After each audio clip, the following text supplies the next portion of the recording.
ថៃប្រកាន់ជំហរមិនបើកព្រំដែនជាមួយកម្ពុជាដាច់ខាតស្ដាប់តែពលរដ្ឋរបស់ខ្លួនប៉ុណ្ណោះមីយ៉ាន់ម៉ាកំពុងទម្លាក់គ្រាប់បែកកំទេចសម្បុក scammer នៅជិតព្រំដែនថៃជំរាបសួរបងប្អូនជាទីមេត្រីសូមស្វាគមន៍មកកាន់កម្មវិធីព័ត៌មានប្រចាំថ្ងៃនៅពេលនេះយើងនឹងបកស្រាយព្រឹត្តិការណ៍ដ៏ក្តៅគគុកដែលពាក់ព័ន្ធនឹងបណ្ដាប្រទេសនៅក្នុងតំបន់គឺការប្រកាន់ជំហរមិនបើកច្រកព្រំដែនកម្ពុជាថៃនិងសង្គ្រាមប្រឆាំងនឹងឧក្រិដ្ឋកម្មអនឡាញ scammer នៅព្រំដែនមីយ៉ាន់ម៉ាថៃដែលកំពុងជំរុញឲ្យមានភាពតានតឹងផ្នែកនយោបាយនិងសន្តិសុខកាលពីថ្ងៃអាទិត្យទី2ខែវិច្ឆិកាឆ្នាំ2025ក្រោយវិលត្រឡប់មកពីកិច្ចប្រជុំកំពូលអាប៉ិចនៅប្រទេសកូរ៉េខាងត្បូងនាយករដ្ឋមន្ត្រីថៃលោកអាណូទីនឆានវីរៈគុលបានថ្លែងយ៉ាងច្បាស់ៗអំពីជំហររបស់រដ្ឋាភិបាលទីក្រុងបាងកកចំពោះការបើកច្រកព្រំដែនជាមួយកម្ពុជាឡើងវិញតាមសេចក្តីរាយការណ៍របស់ The Nation លោកអាណូទីនបានគូបញ្ជាក់ថាការសម្រេចចិត្តគឺត្រូវស្ដាប់តាមពលរដ្ឋថៃជាមុនសិនតើជំហររបស់លោកអាណូទីនមានលក្ខណៈបែបណាលោកបានអះអាងយ៉ាងម៉ឺងម៉ាត់ថាខ្ញុំមិនដែលពិភាក្សារឿងបើកព្រំដែនជាមួយកម្ពុជាឡើងវិញនោះទេប្រសិនបើខ្ញុំនៅតែមានតំណែងនៅក្នុងរដ្ឋាភិបាលនោះច្រកព្រំដែននឹងមិនបើកឡើងវិញនោះទេបើគ្មានការយល់ព្រមពីសាធារណជនរដ្ឋាភិបាលត្រូវតែស្ដាប់ប្រជាពលរដ្ឋជាមុនសិនហើយធានាថាមិនមានហានិភ័យដល់សន្តិសុខជាតិនេះគឺជាការបដិសេធលើកទី2របស់លោកអាណូទីនចំពោះរបាយការណ៍ដែលថាថៃនឹងបើកច្រកព្រំដែននៅខែវិច្ឆិកាកាលពីថ្ងៃច័ន្ទទី27ខែតុលាលោកបានបញ្ជាក់ថាភាគីកម្ពុជាត្រូវតែអនុវត្តលក្ខខណ្ឌទាំង4ដែលមានចែងនៅក្នុងកិច្ចព្រមព្រៀងសន្តិភាពនៅពេលថ្មីៗនេះសិនទើបទំនាក់ទំនងធម្មតាអាចចាប់ផ្ដើមឡើងវិញបានតាមរយៈពាក្យសម្ដីនេះគេបានមើលឃើញថាសម្ពាធផ្ទៃក្នុងសាធារណជនថៃពាក់ព័ន្ធនឹងហានិភ័យដល់សន្តិសុខជាតិគឺជាកត្តាកំណត់សំខាន់បំផុតសម្រាប់រដ្ឋាភិបាលថៃនេះក៏ឆ្លុះបញ្ចាំងអំពីភាពតានតឹងផ្នែកនយោបាយនិងចំនួនទឹកដីដ៏រ៉ាំរ៉ៃដែលបានធ្វើឲ្យព្រំដែននេះត្រូវបានបិទតាំងពីខែមិថុនាឆ្នាំ2025មកម្លេះជុំវិញបញ្ហានេះក៏មានរឿងរ៉ាវដ៏គួរឲ្យចាប់អារម្មណ៍មួយទៀតពាក់ព័ន្ធនឹងលោកអាណូទីនដែរគឺការចេញមុខសុំទោសជាសាធារណៈរបស់លោកស្រីថាណានុននីរ៉ាមីតដែលជាភរិយារបស់លោកអាណូទីនកាលពីថ្ងៃប្រហ័សនៅអាកាសយានដ្ឋានដងមឿងនៅពេលដែលលោកអាណូទីនត្រឡប់មកពីកិច្ចប្រជុំកំពូលអាស៊ាននៅប្រទេសម៉ាឡេស៊ីអ្នកសារព័ត៌មានបានសួរដេញដោលលោកពាក់ព័ន្ធនឹងបញ្ហាចំនួនជាមួយកម្ពុជានិងក្រុមឧក្រិដ្ឋកម្មតាមអនឡាញដោយសារសំណួររស័យពេទ្យលោកស្រីថាណានុនបានសម្ដែងការមិនពេញចិត្តជាខ្លាំងហើយបានស្ដីបន្ទោសអ្នកកាសែតថា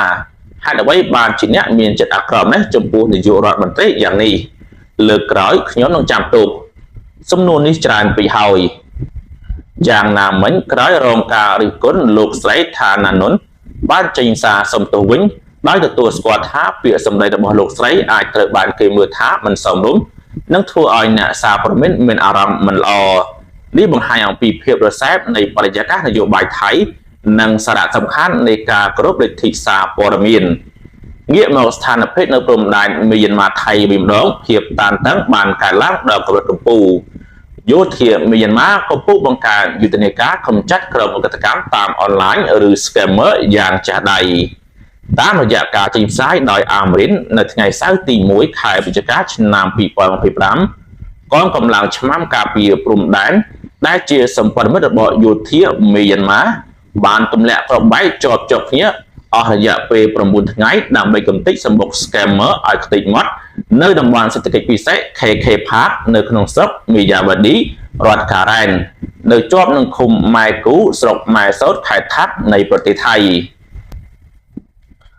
ប្រតិបត្តិការនេះមិនត្រឹមតែមានការវាយប្រហារតាមអាកាសប៉ុណ្ណោះទេថែមទាំងមានការបង្កាយគ្រាប់បែក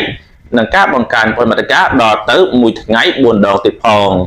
យុទ្ធនាការដ៏ខ្លាំងក្លានេះបានបង្ខំឲ្យជនបរទេសរាប់ពាន់នាក់ដែលភាគច្រើនជាជនជាតិចិនហ្វីលីពីនឥណ្ឌារត់ចូលទៅក្នុងទឹកដីថៃអាជ្ញាធរខេត្តថាកំពុងបង្កើនការត្រួតពិនិត្យនិងប្រុងជើងការខ្ពស់ដើម្បីទប់ទល់នឹងលំហូរមនុស្សដ៏ច្រើននេះជាក់ស្ដែងកាលពីថ្ងៃសៅរ៍ទី1ខែតុលាឆ្នាំ2025ប៉ូលីសថៃបានឆ្មក់ចូលវីឡាមួយនៅក្នុងខេត្តសមុទ្រប្រការ ដែលបានចាប់ខ្លួន scammer ចំនួន24នាក់ដែលភាគច្រើនជាជនជាតិហ្វីលីពីនដែលបានប្រកិច្ចពីយុទ្ធនាការបង្ក្រាបដ៏ខ្លាំងក្លានៅក្នុងប្រទេសមីយ៉ាន់ម៉ាចូលមកក្នុងបណ្ដាញឆបោកនៅក្នុងប្រទេសថៃតែនេះបញ្ជាក់ថាសកម្មភាពបង្ក្រាបរបស់មីយ៉ាន់ម៉ាបានបង្ខំឲ្យក្រុមអក្សរជនទាំងនោះភៀសខ្លួននិងប៉ុនប៉ងបង្កើតទីតាំងថ្មីនៅក្នុងប្រទេសជិតខាងដូចជាប្រទេសថៃជាដើមដែលទាមទារឲ្យមានការសហការផ្នែកសន្តិសុខកាន់តែខ្លាំងក្លានៅក្នុងតំបន់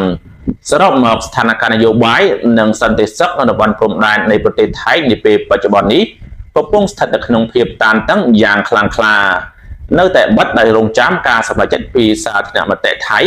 និងការអនុវត្តទៅតាមលក្ខខណ្ឌសន្តិភាពរបស់កម្ពុជា